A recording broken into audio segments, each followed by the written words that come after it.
When a law enforcement official is sentenced to life in prison for their crimes, it serves as a sobering reminder. Even those charged with upholding justice can turn on the helpless, making us fear for our safety. Pedophile cops discover that their world is coming apart when they are forced to deal with a persistent pursuit of justice. Have you ever wondered how a criminal cop reacts when justice finally catches up? And what goes through the mind of a corrupt cop when he knows he is destined for a life behind bars? In this video, we take a closer look at the lives of these pedophile police officers as they realize they will undoubtedly receive a life sentence. Former Nebraska State Patrol Trooper Brandon Dolezal is in court for sentencing.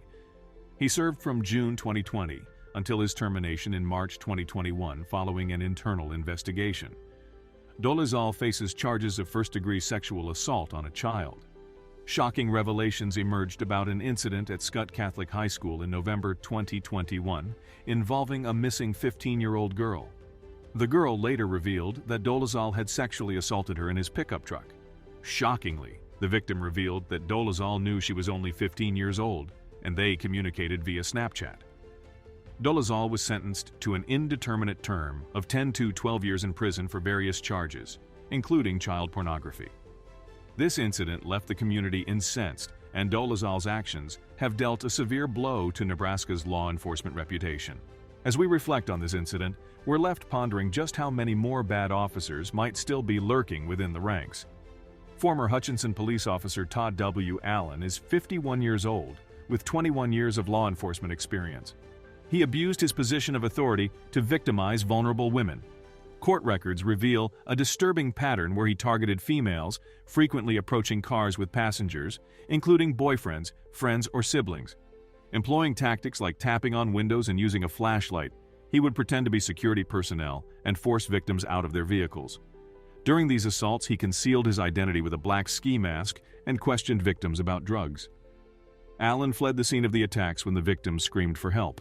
He eventually came under the long arm of the law after numerous reports of prowling and peeping exposed his malicious activities. In a troubling incident outlined in court documents, Todd W. Allen was captured on camera peering over a fence at a gathering of women on June 19, 2022. Spotting the camera, he fled, but was later apprehended by authorities about 2 months later, using the description and video evidence. In a surprising turn, Allen willingly confessed to his voyeuristic acts and admitted responsibility for previous sexual assaults. Disturbingly, he had also accessed the police department's database multiple times during his time as an officer, seeking information about these sexual assaults.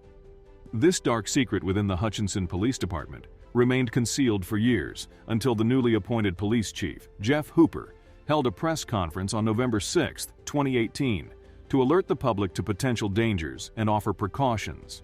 How does society deal with the unsettling reality that someone who once proudly wore the uniform now stands accused of these heinous crimes?